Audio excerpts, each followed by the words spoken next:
واعلاناتك اليومين دول مش ظابطه، اجري اطمن على الاكونت الاعلاني بتاعك من مدير الاعلانات. كل الناس اللي بتعمل اعلانات من ميتا تفتح مدير الاعلانات، واول ما تدخل جوه الادز مانجر هتلاقي في حاجه اسمها ادفرتايزنج سيتنجز. دوس على الادفرتايزنج سيتنجز، هتدخل جوه هتلاقي في حاجه اسمها اندستري. بص على الاندستري، شوف هو كاتب الاندستري بتاعت الاكونت الاعلاني ده هو لاقطها صح ولا غلط. يعني انت لو شغال في مجال التعليم اطمن انه مكتوب اديوكيشن، شغال في مجال المطاعم اطمن انه مكتوب ريستورانتس، لان انت النهارده بناء على الاعلانات اللي انت بتعملها الاكونت بتاعك بيتلقط هو شغال في مجال ايه، وبتدخل هنا في ضبط الاكونت الاعلاني بتاعك. طيب لو الاكونت الاعلاني بتاعك فرضا لا قدر الله ما كانش مكتوب الاكونت اندستري مظبوطه، ايه اللي بيحصل؟ اعلاناتك هتبوظ بنسبه كبيره جدا. فانت لازم تظبط الاندستري تكون ريليتد بمجالك، وتعالى اقول لك لما هتظبطها هتستفاد بايه.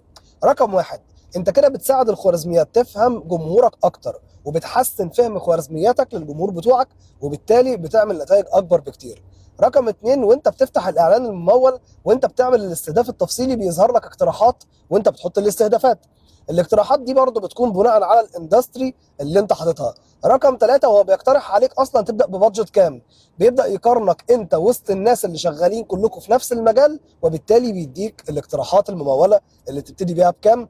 رقم أربعة، وانت بتعمل مقارنه ما بين المجال بتاعك او اعلاناتك المموله في البنش مارك بتاع ميتا انت والناس اللي شغالين زيك ككليك ثرو ريت او ايا كان النتائج ايه، برضو بتكون مبنيه على الاندستري ديت. ايا كان عندك مشكله وكلمت فريق الدعم في ميتا، برضو بتكون معتمده على الاندستري دي في فهم الاكونت بتاعك.